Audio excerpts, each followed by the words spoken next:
பாம்பை கண்டால் படையும் நடுங்கும் என்பது போல 100 அடி ஆழ கிணற்றில் விழுந்த பெரியவர்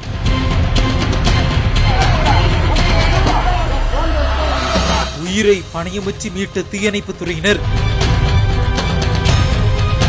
தருமபுரி மாவட்டம் பாப்பிரெட்டிப்பட்டி அடுத்த கடத்தூர் அருகே உள்ள நல்ல குட்லகல்லி கிராமத்தைச் சேர்ந்தவர் 70 வயதாகும் பெரியண்ணன். இவர் இன்று காலை வழக்கம் போல் தனது விளைநிலத்திற்கு சென்றார். அப்போது கிணற்றின் ஓரமாக நடந்து சென்று கொண்டிருந்த போது பாம்பு ஒன்று என்ட்ரி தந்துள்ளது. இதனை கண்டு அதிர்ச்சியடைந்த அவர் அதை பார்த்து ஓட்டம் பிடித்துள்ளார். அப்போது நிலத்தின் அருகே இருந்த 100 அடி ஆழ கிணற்றில் கால் தவறி விழுந்துள்ளார். அதன் பின் நீண்ட நேரமாகியும் முதியவர் பெரியண்ணன் வராததை கண்டு அதிர்ச்சியடைந்த அவரது குடும்பத்தினர் கிணற்றின் அருகில் சென்று பார்த்துள்ளனர். அப்போது கிணற்றிலிருந்து சத்தம் வர உடனடியாக அவரது குடும்பத்தினர் அரூர் தீயணைப்பு துறையினருக்கு தகவல் கொடுத்துள்ளனர். 100 அடி ஆழமுள்ள கிணற்றில் இறங்கி சுமார் 1 மணி நேரத்திற்கு மேலாக போராடி முதியவர் பெரியண்ணனை உயிருடன் மீட்டு முதலுதவி சிகிச்சைக்காக அருகிலுள்ள அரசு மருத்துவமனைக்கு அனுப்பி வைத்தனர். இந்த சம்பவத்தால் அப்பகுதியில் பெரும் பரபரப்பு ஏற்பட்டது.